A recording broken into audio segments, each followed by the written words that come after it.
presencia del Señor, cálzate tu armadura, pues en Jesús, nuestro gran capitán, está nuestra fortaleza.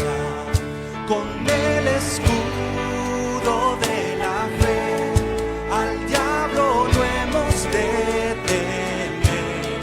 Ejército armado de amor, ve y alcanza a los perdidos.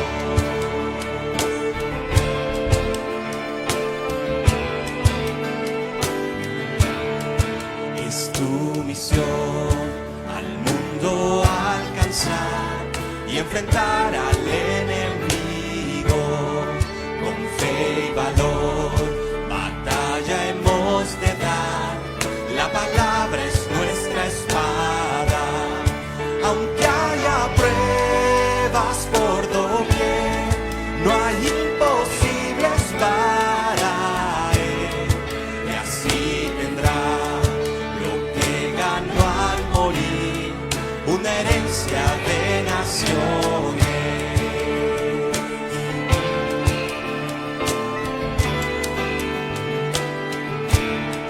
Y allí en la cruz de amor y compasión, vemos a Cristo asolado, mas aplastados yacen ya los pies del Señor sus enemigos. Conquistador se levantó, es Cristo quien resucitó. Se cantará su triunfo hasta que todo ojo pueda verlo.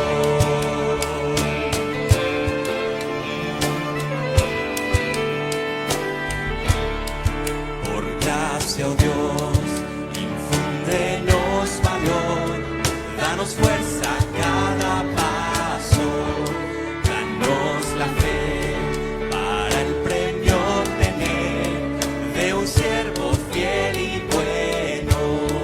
Las voces de quienes ayer confiaron en tu provisión, aliento son en nuestro caminar hasta estar con Él en gloria.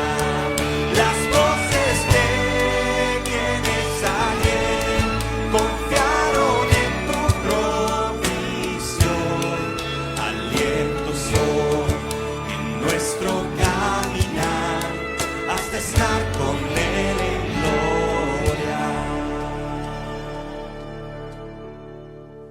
Muy bien, hermanos, estamos nosotros en este pasaje que creo que algunos de ustedes en sus lecturas han leído, ¿no? ¿Verdad? Si tal vez para algunos que ustedes no leen casi la Biblia, yo te animo que en este cortito tiempo agarres tu Biblia y puedas observar, vamos a ir versículo por versículo, y con esa concentración o dedicación, presta atención, porque muchas veces hay cosas maravillosas, perlas que Dios tiene preparado acá para cada uno. Y si no sos un cristiano todavía, también para ti. Porque mucha gente, como Herodes y otros que aparecen en la Biblia, escuchaban de buena gana a Jesús. Pero no dudo, digamos, que esa palabra que es sembrada, así como fue sembrada en nuestro corazón, pueda dar fruto.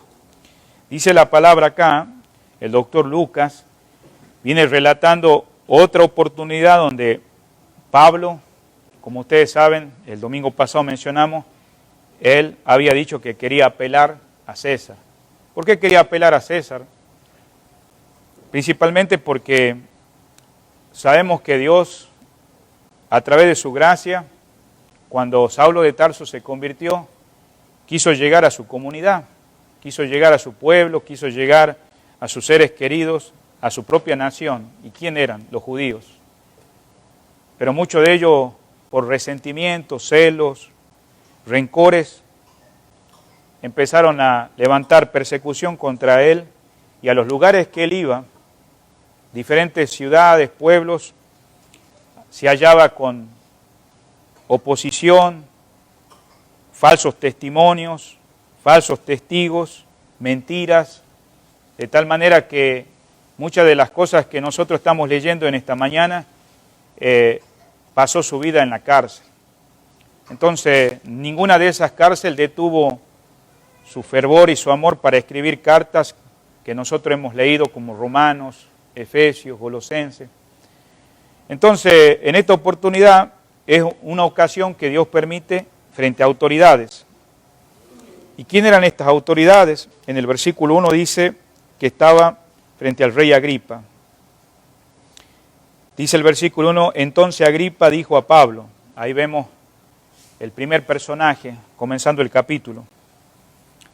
Después también había gente presente ahí, en el versículo 2, me tengo por dichoso, rey Agripa, de que haya de defenderme hoy delante de ti, ¿y quién más? Y de todas las cosas que soy acusado por los judíos. Ahora, entendamos que querían matar a Pablo.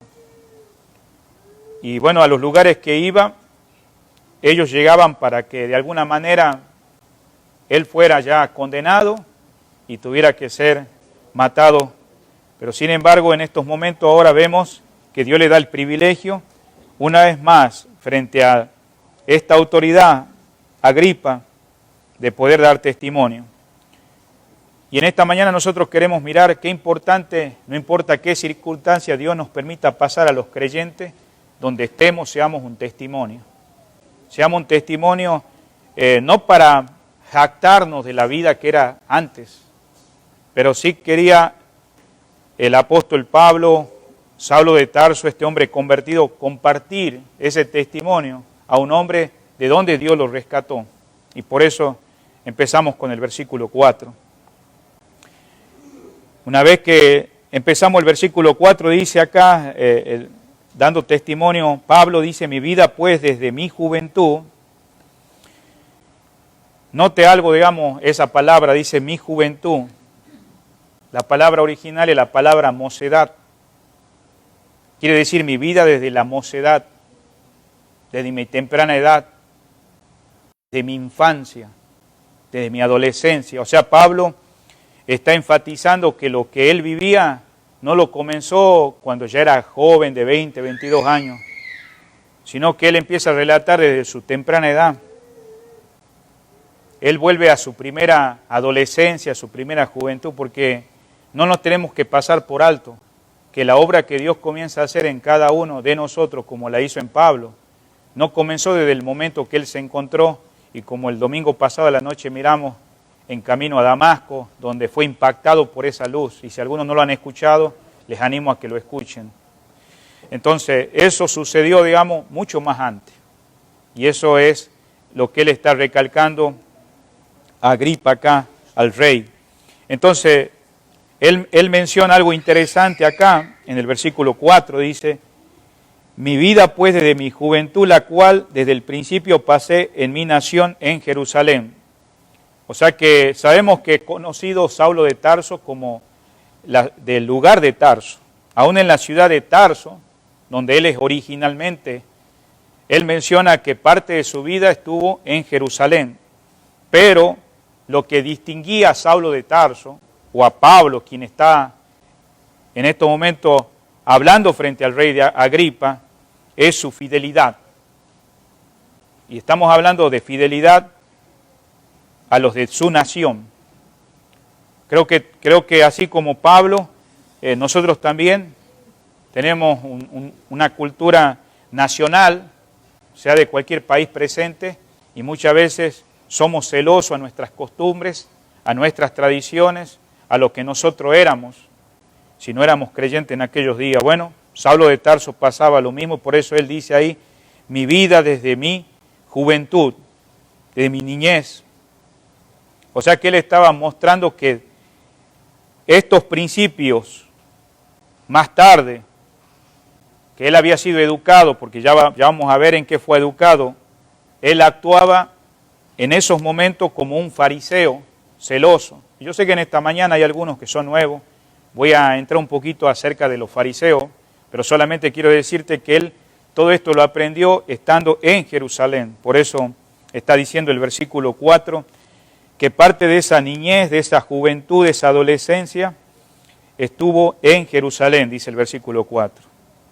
Entonces quiere decir que Saulo de Tarso era una figura destacada, era una persona muy prominente, bien conocida por sus contemporáneos. Cuando hablamos de sus contemporáneos, quiere decir de su propia generación, ¿no?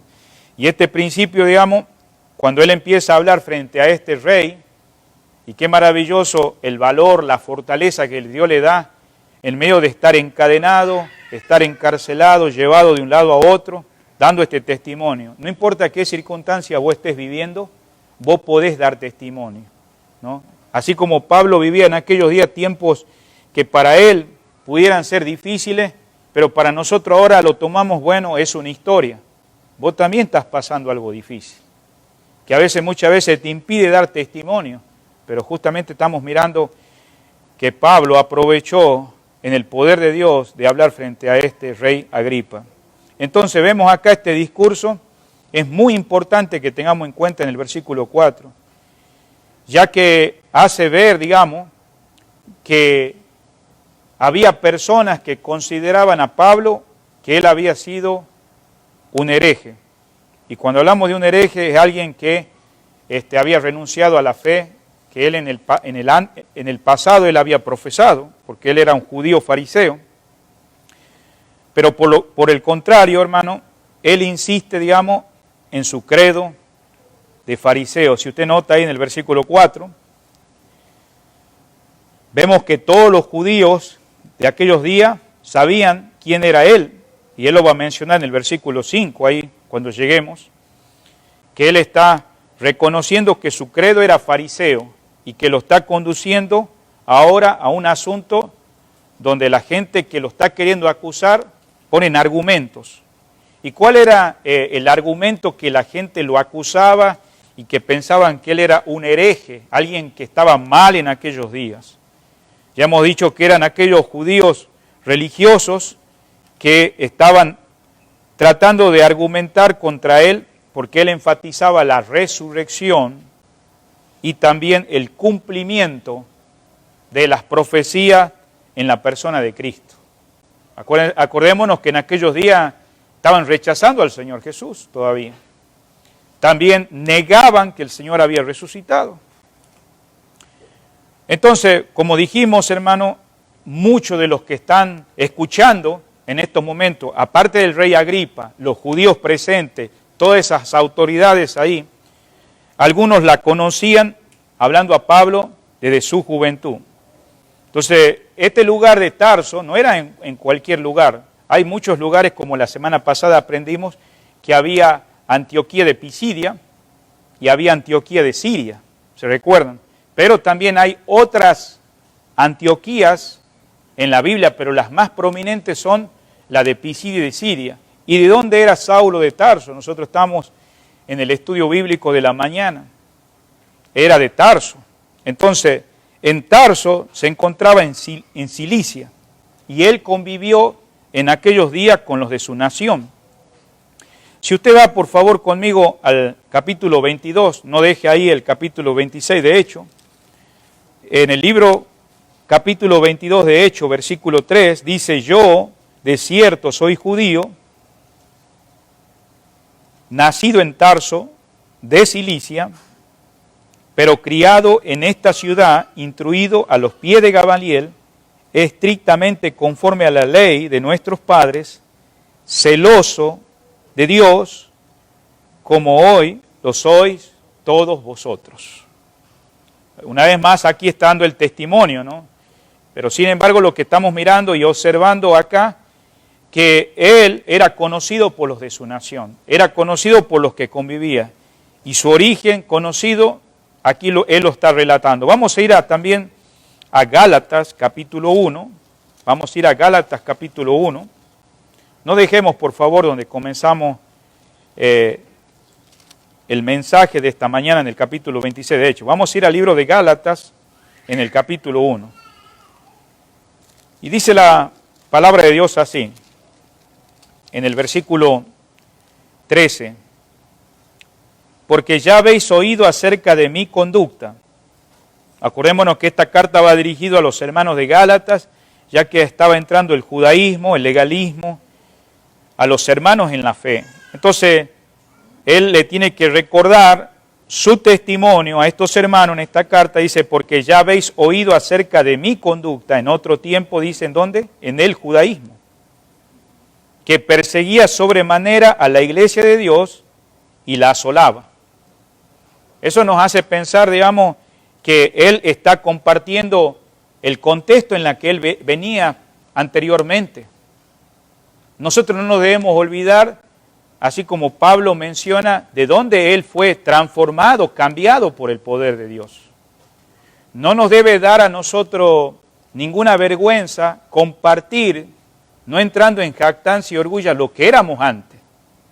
Nosotros muchos venimos de un trasfondo católico, pero también venimos algunos de otro trasfondo, a veces religioso, o también un trasfondo ateo, o venimos de un trasfondo materialista, o venimos de un trasfondo de cualquier religión, inclusive dentro del mundo bautista, también hay un trasfondo religioso.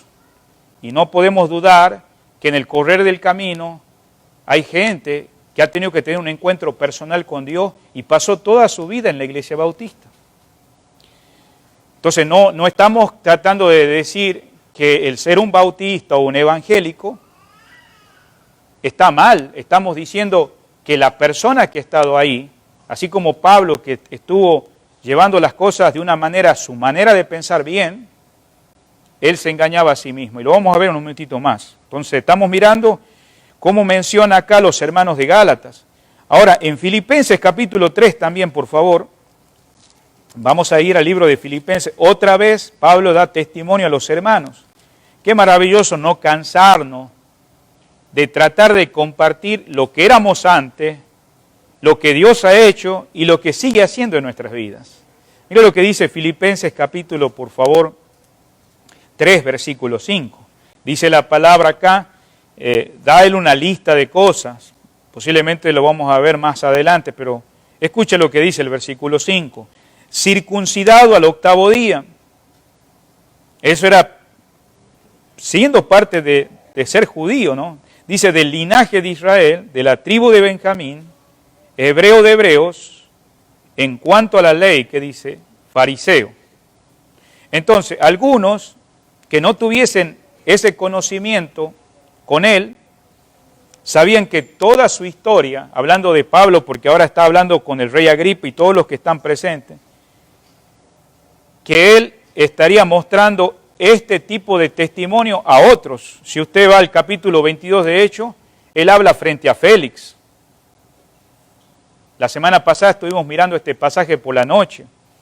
Ahí en el capítulo 22 del 1 al 21 y también en Hechos capítulo 24 y en el versículo 10 al 21, una vez más, cada vez que él está compareciendo, está dando el testimonio de dónde Dios lo rescató a este Saulo, que después su nombre es cambiado a Pablo.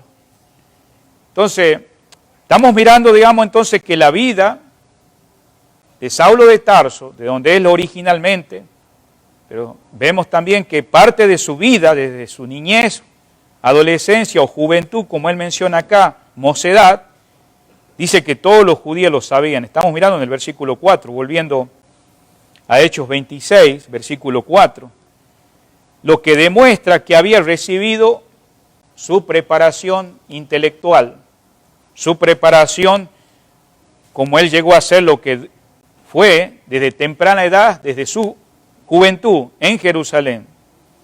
Por eso noten el versículo 3 de Hechos 22, dice la palabra, en Hechos 22, 3, dice, yo de cierto soy judío, nacido de Tarso, de Cilicia.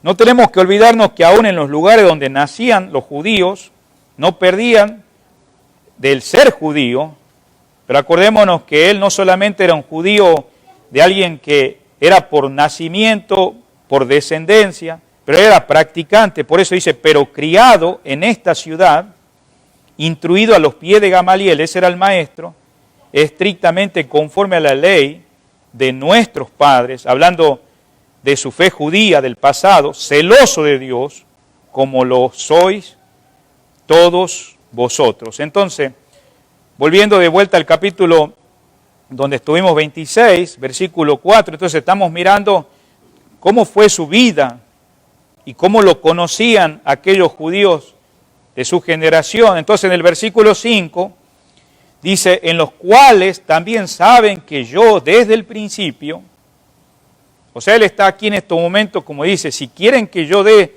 testimonio, es claro, y que por eso él no está haciendo algo a favor de él. Hay gente que sabe lo que él era antes.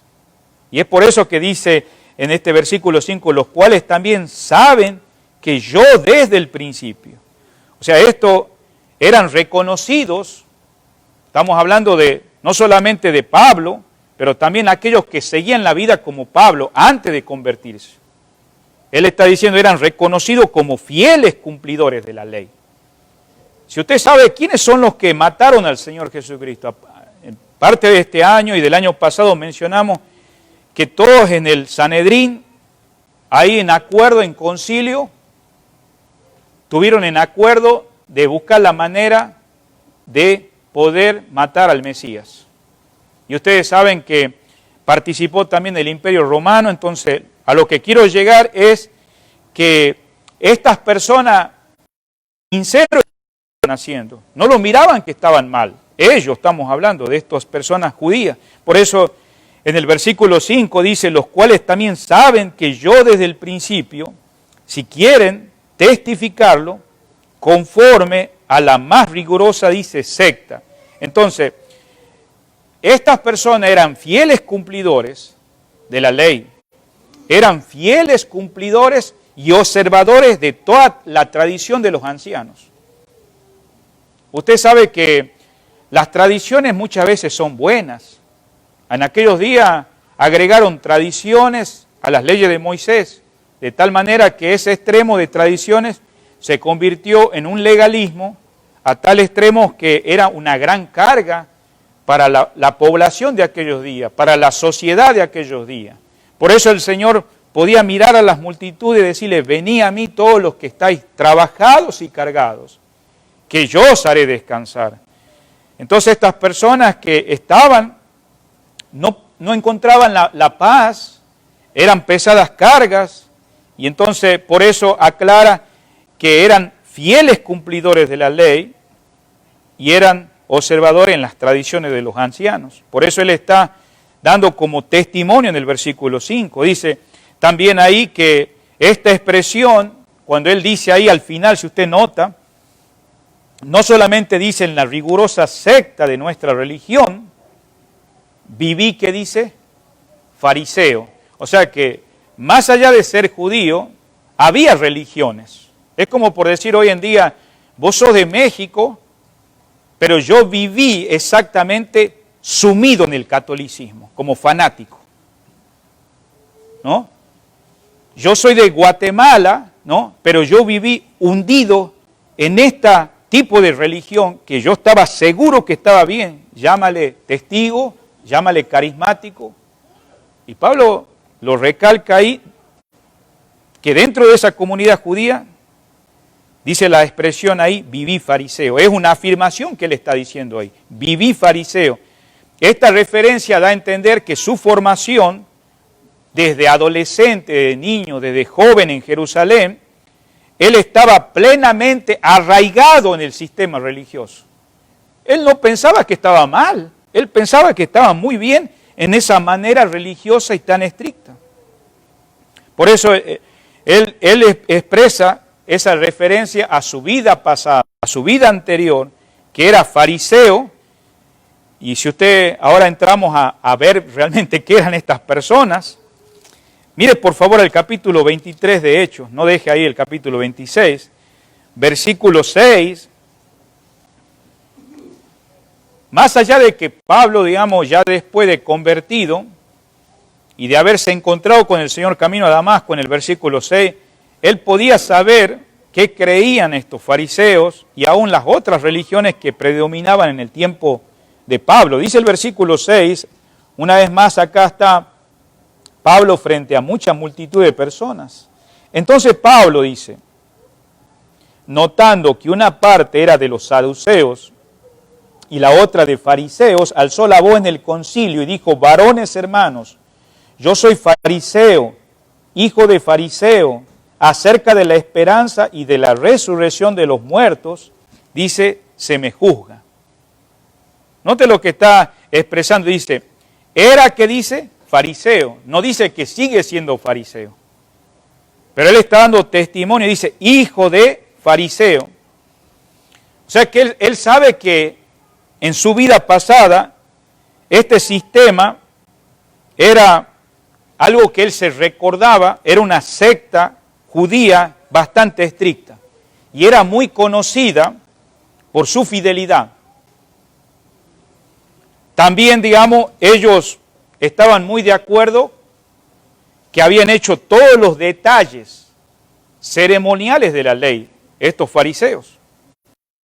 Por eso constantemente trataban de buscarle al Señor errores. Mira, rompiste el día de reposo. Mira, hiciste este milagro. No estás haciendo esto como la ley los manda. Entonces, estas personas, digamos, como estamos mirando, ellos pensaban que cumplían esa ley ceremonial. También, si usted nota el versículo 5, cuando termina, él dice, la más rigurosa secta de nuestra, que dice, religión. Entonces, pero no solamente separatista como nombre de religión, sino separatista en los ámbitos sociales. De tal manera que ellos estaban separados de la sociedad y se sentían como puritanos.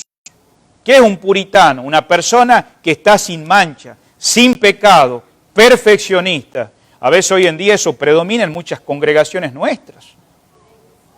Sentirse más espiritual que los demás.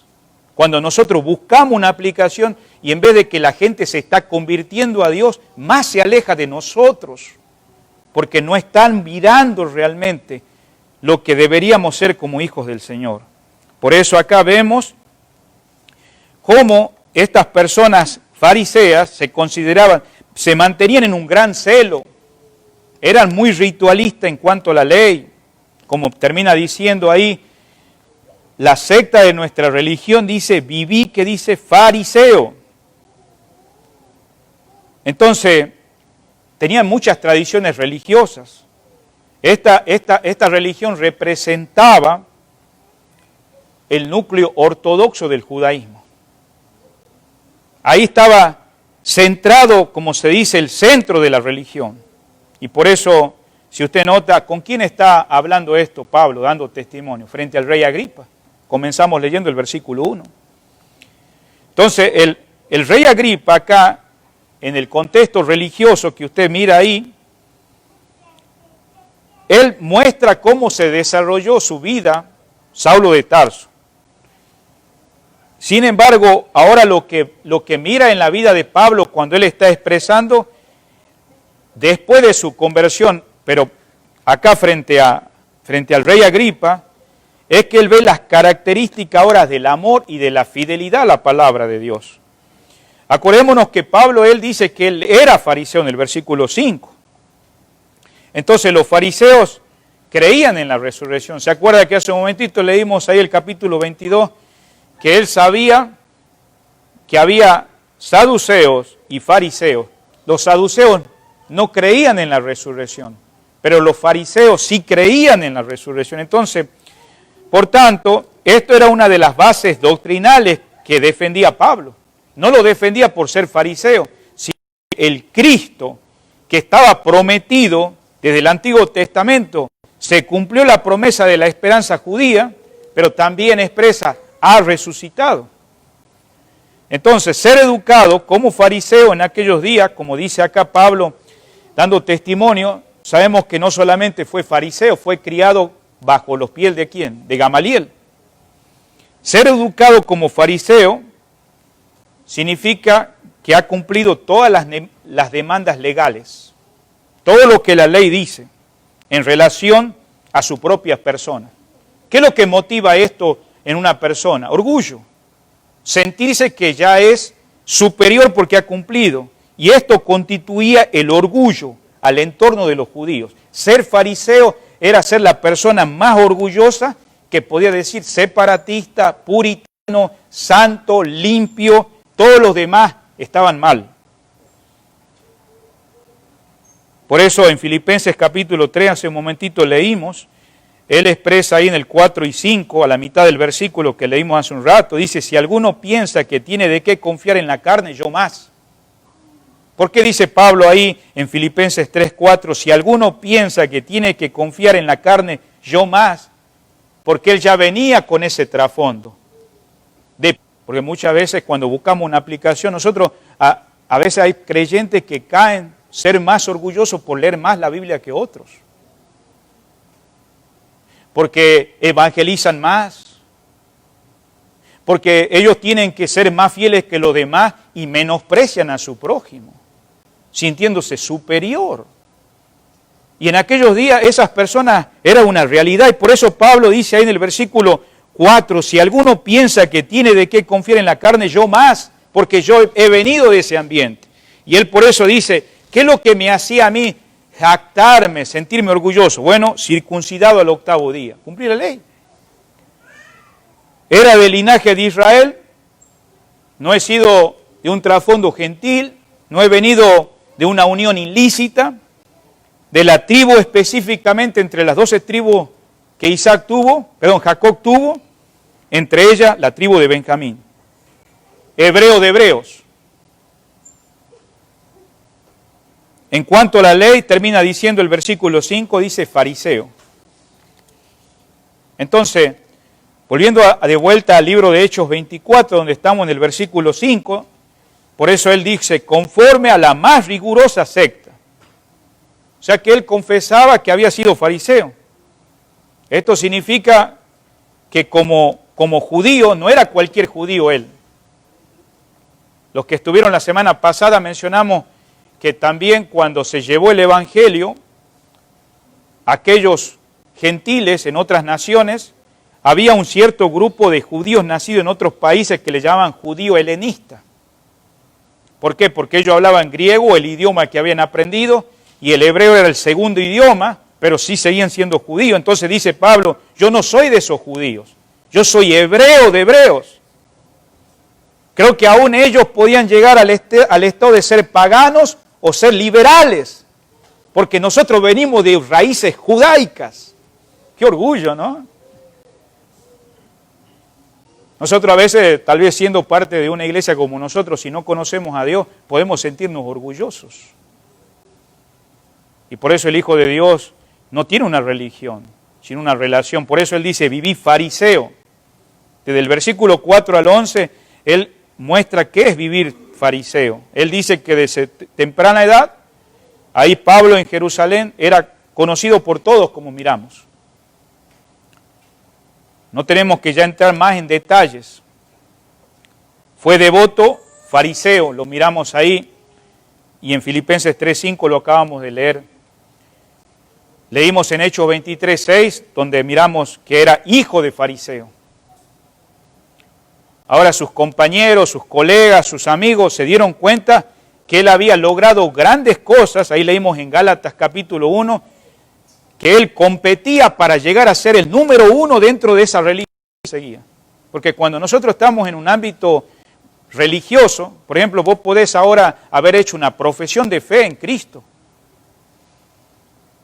Y la profesión de fe, ¿por qué viene? Porque Dios te ha iluminado, porque has comprendido el Evangelio, te has dado cuenta que sos pecador, que necesitas a Dios en tu vida, que Él cambie tu vida, Él te perdona, te da limpieza de pecados, te regenera, te hace una nueva creación. Hay cambios exteriores también, pero comienza primero adentro. Pero si eso no es una realidad más en tu vida, sino es algo diferente y dices, bueno, me cambié de católico a ser bautista, o me cambié de esta secta para esto, acá vas a competir cuando estés dentro de un grupo como esto. Aunque tal vez enseñemos un fiel mensaje, todavía no estás iluminado, todavía no has comprendido el Evangelio y podés hacer las mismas prácticas como hacen los cristianos, que puedan cantar, puedan orar, repetir palabras, hasta hablar como cristiano, y todo va a ser algo competitivo, como hacer escalas. Por eso vemos en la historia de la iglesia que ha habido falsos maestros, falsos profetas, y nadie los descubría. Pero Dios sí sabe quiénes son. Ahora, ora porque es peligroso caer en la mano de ellos, porque no te van a mostrar la verdad y vas a vivir en confusión. Y Pablo, él expresa que cuando él vivía fariseo, en Gálatas 1, 13 al 14, entre sus contemporáneos, él escaló grandes cosas, hasta tal extremo que cuando mató a Esteban, él tenía autoridades con el concilio. Lo vamos a ver unos segundos más. Vamos al versículo 6, volvamos a Hechos 26, versículo 6. Ahora, por la esperanza de la promesa que hizo Dios, él está diciendo, hemos tenido convicciones cuando yo vengo de ese trasfondo fariseo, y eran convicciones que me habían enseñado siendo religioso en cuanto a la resurrección. Pero él resalta algo acá, hermanos, que ustedes están prestando atención, dice, y la esperanza, dice, la esperanza. ¿Y qué esperanza se estaba refiriendo? La esperanza de Israel. Mire conmigo, por favor, al capítulo 24 de Hechos. Ahí estamos en el 23, perdón, capítulo 26 estamos. Vamos al ver capítulo 24 de Hechos, versículo 15. Una vez más acá, Pablo está dando también testimonio. No vamos a leer todo el pasaje, solamente el versículo 15. Dice, teniendo esperanza en Dios, la cual ellos también abrigan de que han de haber resurrección de los muertos, así de justos como de injustos. Había una esperanza en cuanto a la resurrección. Vamos al capítulo 23 también, por favor, del mismo libro de Hechos, versículo 6. Entonces Pablo, notando que una parte era saduceo y los otros fariseos, hace un momentito estuvimos ahí, alzó la voz en el concilio y dijo, varones hermanos, yo soy fariseo, hijo de fariseo, acerca de la esperanza, dice, y de la resurrección de los muertos, se me juzga. Ahora, note la expresión que Pablo está apelando, el haber sido un judío ortodoxo, un judío leal por tradición hebrea, y aún siendo parte del fariseísmo en el pasado, entonces él está declarando que por la esperanza de la promesa que hizo Dios a nuestros padres, él está donde está. Soy llamado. Y él no puede llegar a entender que lo que se está acusando a él ya se ha cumplido, ya ha venido el Mesías resucitado. Entonces, él está diciendo, por haber creído que la promesa del Mesías y la esperanza de Israel, yo estoy acá. Mire conmigo, por favor, no deje ahí el libro de Hechos 26. Vamos a ir al capítulo 13, de Hechos. Hechos capítulo 13, versículo 32. Y nosotros también os anunciamos el Evangelio de aquella promesa hecha a nuestros padres. Note la expresión que él está hablando en un mensaje que estaba hablando con personas ahí, y él expresa, digamos, de la promesa hecha a nuestros padres. Vamos a ver qué padres se está refiriendo. En Hechos capítulo 28, por favor, en el mismo libro, versículo 20 dice la palabra, Hechos 28, 20 dice, así que por esta causa os he llamado para veros y hablarlos, porque por la esperanza de Israel estoy sujeto con estas cadenas. Hermanos, ¿cuál es la esperanza que tenía Israel? ¿Por qué Pablo estaba donde estaba? Y él acá está aclarando, ¿no? ¿Cuál es la promesa? Meditemos bien en lo que Pablo está expresando acá, porque nos va a proveer una clave, un pensamiento, y a la vez, hermano, el argumento con la cual aquellos falsos que querían de alguna manera que Pablo muriera, él, hablando de él, porque Pablo está diciendo, volvamos de vuelta a Hechos 26, dice versículo 6, leímos ahora, y ahora por la esperanza de la promesa que hizo Dios, él no dijo a vuestros padres, ¿qué dice? a nuestros padres. Quiere decir que Él se incluye con esa esperanza que ahora Él está siendo juzgado y condenado para estar en la condición que Él está y que, bueno, hemos visto a través de muchas cartas que Él la escribió desde la cárcel. Y por eso dice ahí la palabra la esperanza que nosotros teníamos. Bueno, meditemos, hermano. Él se considera como heredero. Quiere decir que esa promesa se ha cumplido. Y esa promesa fue heredada, dice, a nosotros. Ustedes los que están presentes oyendo en aquellos días, y aquellos que han enseñado en la sinagoga, y aún los que me han enseñado en el fariseísmo, no pueden tolerar que esta promesa se haya cumplido. Y ahora yo soy portavoz de la esperanza de la promesa de Dios que Dios hizo a nuestros padres. ¿Y qué promesa hizo Dios a sus padres? Vamos a ir al libro de Génesis, por favor, capítulo 12. Vamos a ir al Antiguo Testamento. Dice el versículo 1 ahí, pero Jehová había dicho a Abraham, vete de tu tierra y de tu parentela, de la casa de tu padre a la tierra que te mostraré. Haré de ti una nación grande, y te bendeciré, y engrandeceré tu nombre, y serás bendición. Bendeciré a los que te bendijeren, y a los que te maldijeren maldecirá, y serán benditas en ti todas, que dice, las familias de la tierra. Yo le animo a que usted siga leyendo todo el capítulo 12 hasta el capítulo 15, donde justamente esta esperanza de la promesa de Dios que está dando Pablo, ¿a quién? A nuestros padres.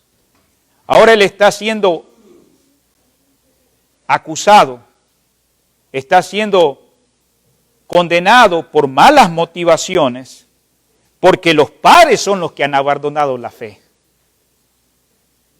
Esa fe, digamos, había sido dado ¿a quién? A los padres de él. Estamos hablando desde el tiempo de Abraham, a través de los siglos por los profetas, a través de Juan el Bautista, a través de los mártires que murieron cuando murió Esteban, hablando de esa fe, de esa esperanza. Vemos la conversión de Pablo, y aquellos que no se mantuvieron fiel, la promesa sí se cumplió. Por eso vemos acá que esta acusación es porque ellos han abandonado la fe de sus padres y no han mantenido, y por eso no la están proclamando con pureza. Porque si la proclamaran con pureza, no lo tendrían a Pablo encarcelado. No tendrían tantos judíos diciendo malas cosas. Y eso hoy en día pasa también. Hermanos, debemos reconocer que hay personas que no son fieles a Dios. Y que estas promesas que tenemos en la palabra de Dios son para nosotros los hijos de Dios. ¿Sabe por qué no se ve cumplida? Porque hay muchos que no la están proclamando. Y la circunstancia que Pablo estaba viviendo pudiera decir, ya basta, me han defraudado todos. Pero sin embargo, en medio de la situación que él vivía, él era fiel al mensaje del Señor. Por eso es importante dar testimonio en cualquier momento. Él por eso decía a Timoteo, si usted va a la carta, en la última carta de 2 Timoteo, y eso sucedía en el momento que no quedaba mucho tiempo de vida, ya estaba en los últimos momentos, acá en 2 Timoteo capítulo 4.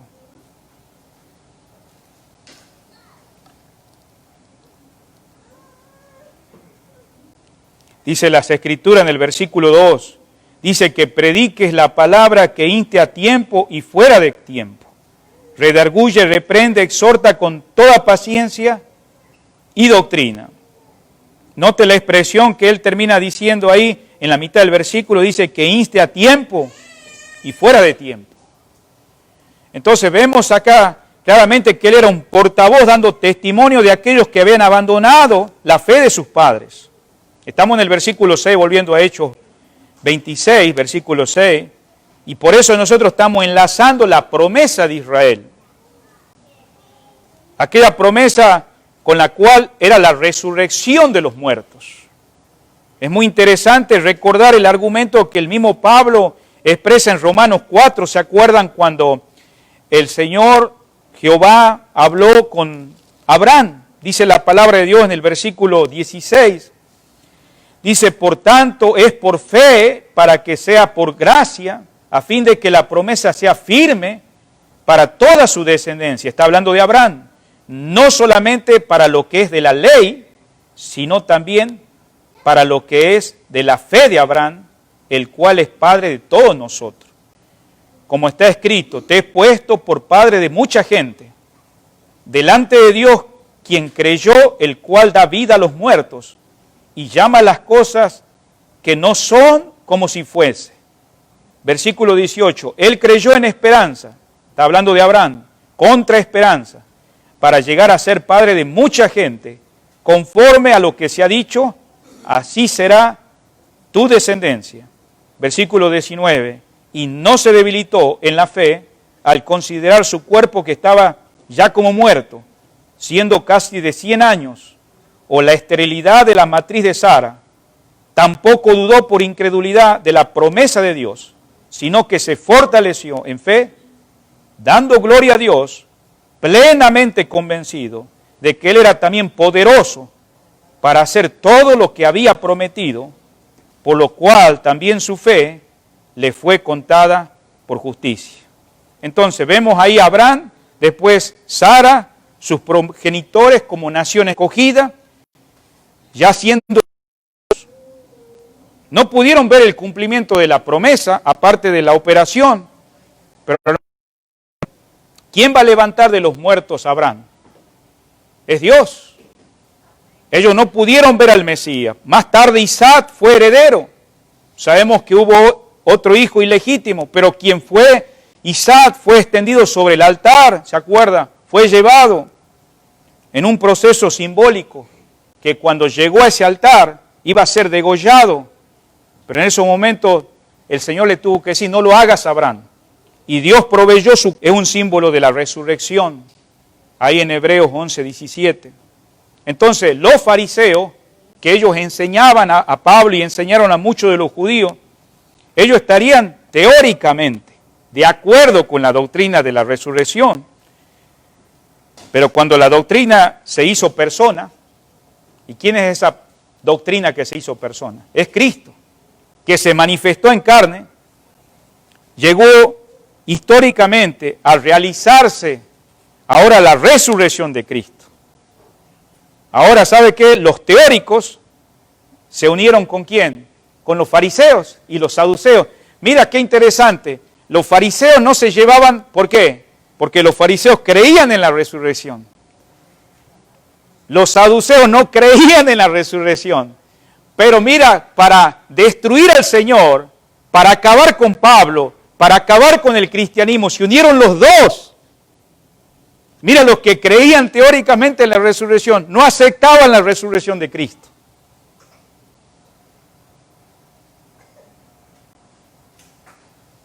Se unieron para negar la veracidad y el significado del hecho. Y es Pablo el que es llamado hereje. No los fariseos, no los saduceos, sino Pablo, quien proclama la verdad, que es el principio vivificador como testimonio de Israel. ¿Se dan cuenta, hermanos? ¿Nos damos cuenta, hermanos, hermanas, en esta mañana? Por eso él está firme en el versículo 6 sobre la resurrección de Jesús. Si usted nota, ahí dice acá, la esperanza que Dios hizo a nuestros padres. Él está firme con una expresión que Dios resucita y resucitó de entre los muertos a Cristo Jesús. No se trataba algo como un delito, pero ellos lo tomaban como un delito. Pablo es un delincuente, mira lo que anda diciendo, que ha resucitado una tal persona, que se ha cumplido la promesa del Mesías, la promesa de la esperanza. Lo consideraban, hermanos, que él estaba haciéndolo mal. No se trataba, hermanos, asuntos de delito. Como ellos decían que él contaminaba el templo, o hacía rebelión en Roma, provocando, diciéndoles a todos, miren, sedición, pónganse en contra del emperador romano, pónganse en contra. Hoy en día también vamos a llegar a esos días. Porque este mundo tiene su sistema. Va a llegar los días donde el cristiano va a tener persecución mental, va a tener persecución en sus trabajos, porque este mundo tiene su sistema y quien va a ser hereje no van a ser ellos, vas a ser vos y yo.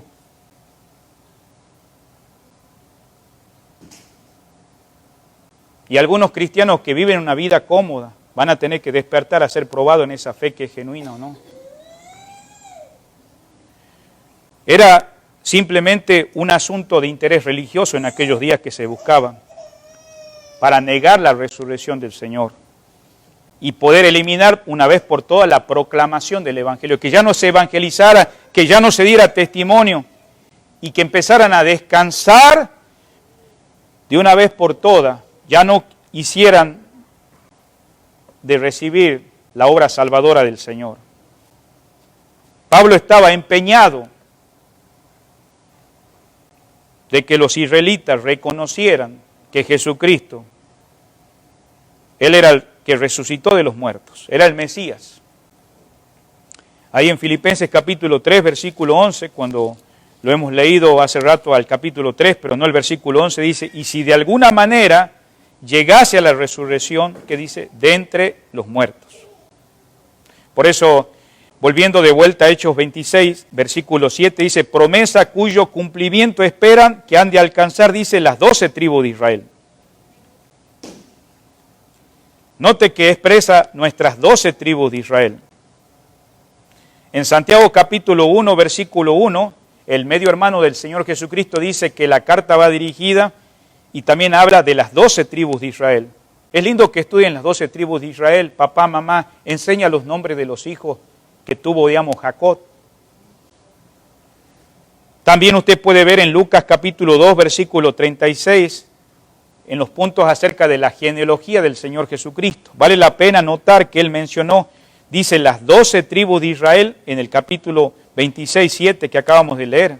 Aunque es cierto, hermano, que hubo un tiempo en la historia de las 12 tribus de Israel que se dividieron, no sé si ustedes sabían, no en el tiempo de Jesús, no en el tiempo de Pablo, estamos hablando cuando usted va a Primera y Segunda de Reyes, vemos ahí cierto que las 10 tribus de Israel, unas pertenecieron al norte, Israel, y ¿sabe por quiénes fueron conquistadas? Fueron conquistados por Asiria, una nación pagana, en el año 722 a.C.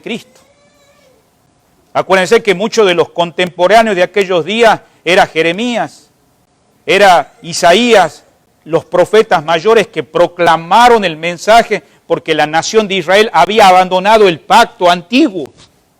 Y por esa razón venían los profetas a proclamar el juicio de Dios sobre Israel para que se arrepienten, y Dios permitía que Asiria, aún los babilónicos, vinieran a hacer estragos para que la nación se arrepintiera y volviera a buscar a Dios. Entonces, Jesús habla de las tribus, las 12 tribus. Ahí usted lee Mateo 19, 28. El apóstol Juan, en su carta última de Apocalipsis, en el capítulo 7, versículo 4 al 8, habla de las tribus de Israel. Dios sabe dónde está su pueblo escogido, hermanos, y Él va a cumplir las promesas. Él dice, todo este mundo va a pasar, pero mi palabra va a permanecer. Y es por eso que en el versículo 7, ahí en Hechos 26, dice, cumplimiento que se espera que han de alcanzar, que dice, nuestras 12 tribus. Sirviendo constantemente ¿a quién? A Dios de día y de noche. Cuando está hablando sirviendo a Dios, quiere decir que estas 12 tribus de Israel están sirviendo al culto religioso. Mire conmigo a Hechos 13:2. También tiene que ver para el cristiano que se convierte en la fe de nuestro Señor Jesucristo por Él, que se une a la iglesia, entonces está sirviéndole al Señor ahora como devoción y gratitud. Acuérdense que Pablo ya se había convertido y él era uno de los que servía con Bernabé y otros más. Dice acá versículo 2, ministrando estos al Señor y ayunando, dijo el Espíritu, apartadme a Bernabé y a Saulo para la obra a la que los he llamado. Acordémonos que Pablo, entre su conversión hasta aquí, Han pasado más de 15, 16 años. ¿Y sabe lo que ha hecho desde que se convirtió Saulo de Tarso? Sirviendo al Señor. No necesariamente siendo un evangelista o siendo un plantador de iglesia, como lo vamos a ver a partir del capítulo 13. Pero si usted nota, dice, ministrando al Señor, significa sirviendo al Señor. Y Pablo hace ese énfasis en su conversión de aquellos que esperan la promesa del Señor y que se cumplió en las 12 tribus, en el versículo 7, sirviendo constantemente a Dios de día, ¿qué dice? Y de noche. No malinterpretemos que el servicio es solamente venir a estas reuniones, amados hermanos. Servir al Señor es en tu hogar. Servir al Señor es aún cuando estás en la cama, en enfermedad, orando unos por otros. No se trata una actitud de expresión competitiva. Tiene que ver algo que ha sucedido en tu corazón en adoración al Señor y como canal de bendición hacia otros, hermanos. Dios es glorificado en ese servicio. Por eso dice constantemente, significa tesoneramente. Y por eso dice, esperan que han de llegar. Estamos ahí en el versículo 7. El apóstol muestra un lenguaje acá muy universal cuando él piensa en ese menosprecio de la nación de Israel. Pero sin embargo, hermano, todavía en medio de ese árbol que no está bien, todavía queda una base, quedan las raíces, queda todavía el antiguo tronco, hermanos, en la cual, hermano, hay un remanente fiel. Y cuando hablamos de fiel, a través de toda la historia ha habido gente fiel, hermanos, esperando al Señor. Aunque acabamos de mirar que había gente farisea, saduceas, que no eran fieles, dice por la esperanza del cumplimiento. Dice por la cual la esperanza también le da testimonio al rey Agripa. Soy acusado, dice, de los judíos. Note cómo empieza a decir en el versículo 7, al final dice, por esta esperanza, oh rey, por haber creído en el Señor, por haber sido fiel y ver la promesa cumplida, oh rey, soy acusado, dice, por los judíos. Podrían decir que estos que me acusan, deberían decir, verdaderamente Pablo tenía razón, pero esta acusación es una sedición. Quiere decir que era en verdad un puro pretexto de sus enemigos hacerlo tener a Pablo como estaba ahí. Por eso en la historia de la nación de Israel es muy confusa cuando uno estudia. Porque uno ve gente fiel, enemigos, fracasando su testimonio en su parte externa. Pero Pablo, él contempla un pueblo elegido. Por eso dice ahí, cuando leemos el versículo 7, dice nuestras 12 tribus. Hay un pueblo fiel. No se está refiriendo nomás al título, bueno, mirá, yo por ser de la tribu de Benjamín, te acabo de mostrar que para mí eso era antes jactancia. Por ser fariseo no es eso, sino por ser persona fiel al Señor en entender. Y Pablo contempla al pueblo escogido desde el punto de vista de la soberanía de Dios, de los designios de Dios, del plan de Dios. Dios no ha hecho las cosas por hacerlas por casualidad. Él sabe cuándo va a cumplir, tiene su tiempo y se ha cumplido. Y a través de esas 12 tribus de Israel, Él está diciendo, hay un resto fiel, hay almas piadosas, hay almas sumisas a la voz de Dios, hay gente que sabe quién es el rey de esta nación, aunque externamente haya grupos religiosos ahí, ellos han negado, pero hay gente fiel, por eso estoy dando testimonio de esto.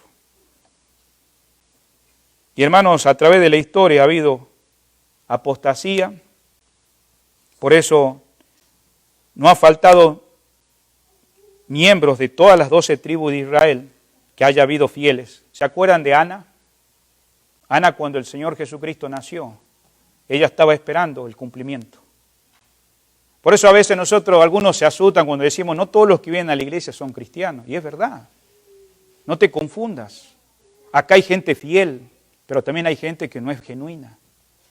No quisiera que te engañes toda tu vida. Porque cuando uno es infiel, mira, hasta las religiones falsas se unen. Todo con el complot de que quienes están mal son los cristianos verdaderos. Han menospreciado al Señor, han menospreciado a Pablo. Pero hubo mujeres como Ana, de la tribu de Aser, ahí en Lucas 2:36, que era miembro de la tribu, de esas 12 tribus. El versículo 8 termina diciendo, ahora se juzga cosa increíble entre vosotros que resucite de los muertos. ¿Por qué se me juzga? ¿Porque Dios resucita de los muertos? Ya el hecho fue consumado, el Señor resucitó. Nadie se atrevió a poner en tela de juicio. Es evidente que el Señor sí resucitó. Él es el Hijo de Dios. Él es la única manera de deshacer aquello que en la cual ustedes piensan que increíble, es verdad. Y por eso Pablo ahí en el versículo 8 dice ahí, ¿por qué? ¿Por qué has de hacer un juicio así? Y deja pendiente esa pregunta, a ver cómo ustedes pueden responder.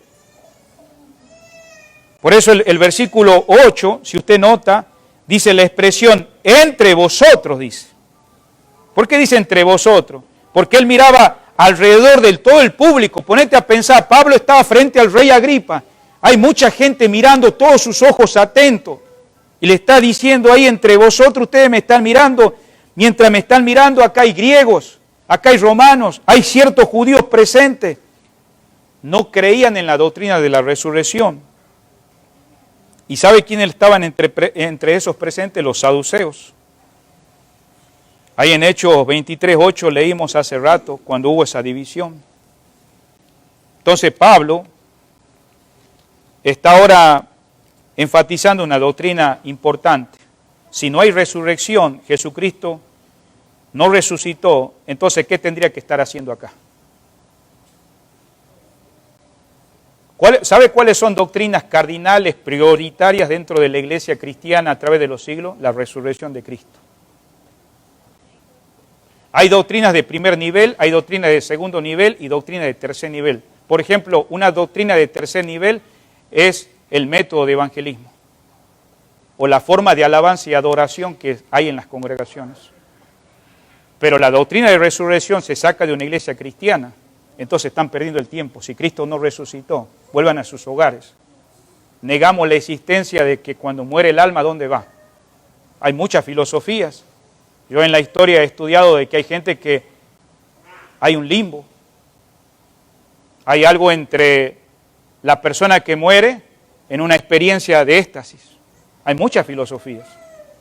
Y cuando vamos a eso, Pablo está diciendo claramente, en 1 Corintios 15, lo vamos a leer, pero a Pablo lo están acusando que tenía un testimonio de las resurrecciones de muertos, que está hablando de Jesús durante el tiempo de su ministerio. ¿Se acuerdan de una que se destaca? Era la de Lázaro. Aquí en algunos judíos habían pensado cuando resucitó al hermano de María, de Marta, darle muerte a causa de que se oponían que su presencia en relación a Jesús. Preferimos matarlo de vuelta a Lázaro para que dejen de hablar de que Lázaro resucitó. Imagínate la malignidad que había en aquellos días. De igual modo no se podía ocultar de que Él es la resurrección y la vida. Y los que eran llevados por los apóstoles y eran resucitados, era el Señor, aunque Él estaba ausente físicamente. Él resucita a los muertos. Y acabamos de ver hace 2 semanas la de Tabita. Por eso el versículo 9 dice, y ciertamente había creído mi deber hacer sermones. ¿Contra quién? Contra los discípulos del Señor. Por eso él miraba la fe gozosa de Esteban y cómo dentro de él había una lucha violenta contra el camino de Dios, hablando de Saulo de Tarso. Los fariseos, a pesar de que creían que Dios podía resucitar de los muertos, rechazaban a Jesús que había resucitado, rechazaban que Lázaro había resucitado, pero ellos estaban pensando que servían a Dios, oponiéndose, negando su resurrección. ¿Podés creer eso hasta dónde llega la maldad del ser humano en el engaño de que piensa que está verdad? Por eso no te sorprenda cuando vos le hablas de Cristo a tus amigos y ellos estén refutándote que ellos están en la verdad y tú estás equivocado. Por eso vemos que el Señor ya había anunciado a los suyos que esto sería sentimiento. En Juan 16:2 dice, en el mundo tendréis aflicciones, pero confía, yo he vencido al mundo. Por eso cuando uno lucha, y hablando de Pablo, él estaba luchando contra Jesús. Estaba luchando contra sus enseñanzas antes de su conversión. Y cuando él escuchaba la proclamación de la resurrección, él no lo podía soportar. Y dijo, no, ahora voy a hacer más persecución. Y eso lo llevaba a decir, yo estoy sirviendo a Dios. En el versículo que estamos mirando, 9, él decía, yo había creído que estaba haciendo mi deber.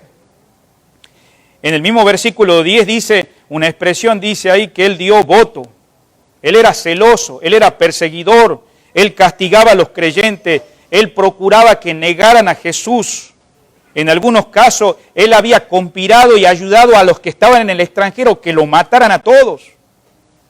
Por eso en el versículo 10 dice, yo di mi voto. Literalmente él dice, cuando se reunió el Sanedrín, yo sabía todo el complot, yo voté, dijo, destruyan a los cristianos. Por eso cuando vos ves que alguien se convierte, ese es el poder de Dios, nadie lo puede hacer. Es solamente Él obrando. Quiere decir que los miembros del Sanedrín, donde se juntaban todas estas autoridades, habían mencionado todas las cosas que iban a hacer, los planes. Y no quisieron pensar dos veces. La palabra dice muerte ahí. Yo di voto a que se hiciera una matanza, una masacre. ¡Wow! Yo sabes que cuando pongo a pensar todas esas cosas, las películas que vos ves ahora, eso eran realidades en aquellos días. Despedazaban a los creyentes.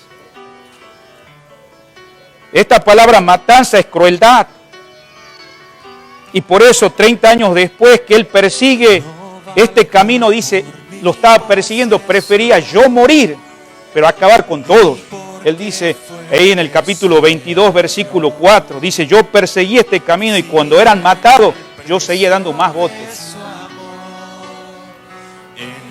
Dice que los castigaba en la sinagoga, porque los primeros cristianos que se convertían no encontraban dónde reunirse. ¿Se acuerdan que hace poquito encontramos que algunas se reunían en el río sin saber? Como no entendían todavía lo que era reunirse, después comenzaron las reuniones en casa. Pero en aquellos días iban a la sinagoga y decía Pablo, ahí los voy a encontrar en la sinagoga. Los forcé a blasfemar, enfurecido yo en mi ira contra ellos, los perseguí. Hasta donde nadie los buscara, yo los encontraba hasta lo último. ¿Y sabes cuándo todo hizo eso? Antes de llegar a Damasco. Después de Damasco. Algo radical.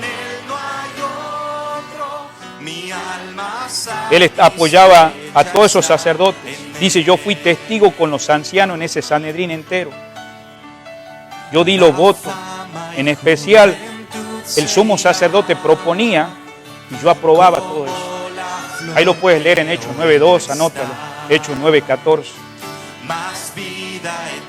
Por eso en el versículo 11 termina muchas veces castigándolo en la sinagoga. Qué celo que tenía. Era una fiera salvaje que asolaba la iglesia, respirando amenazas. ¿Ha visto cómo esas personas? No, voy a acabar con todos. Él infringía castigo en la sinagoga para aquellos que van a seguir el camino de Dios. Los voy a acabar a todos. Daba golpe con varas, con el furor y la locura de la ira. Ese era Saulo de Tarso. Y hasta que podían blasfemar y decir, niega a Dios. Usted dirá, bueno, esos días no irán a llegar hoy, hermano. Hermano, la maldad no ha cambiado, ha crecido más. Por eso, todo esto nos debe afirmar en este tiempo qué testimonio estamos dando.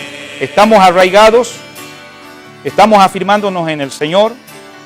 ¿Cómo está tu fe, hermano querido? ¿Cuándo ha sido el último testimonio que diste con tus seres queridos? ¿Estás dando testimonio en el trabajo de tu vida cambiada? ¿O sos igual que un inconverso, un incrédulo? Por eso cuando le dije hace un momentito, estoy finalizando, en la pandemia ha cambiado el sistema de evangelismo para todo el mundo. ¿Eso significa que nadie va a dar testimonio? Las cosas que se han hecho tradiciones, se rompe el modelo, pero la fidelidad no se debe cambiar. Si vos estás en un hospital, tenés que dar testimonio.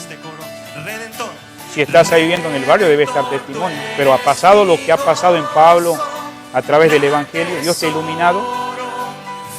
O tenés muchos años y Dios no te ha iluminado y sos un buen bautista. Sos un buen católico. sos un buen evangélico, sos un buen religioso. Y estás seguro que estás bien. Pero Pablo acá, si vienes a la tarde, vamos a ver cómo cambia otra vez radicalmente su vida por su testimonio. De un hombre fiel a su manera, se tiene que encontrar con Dios para cambiar una perspectiva. Y ese Dios puede hacer tu vida diferente. Oremos. Ya está en él.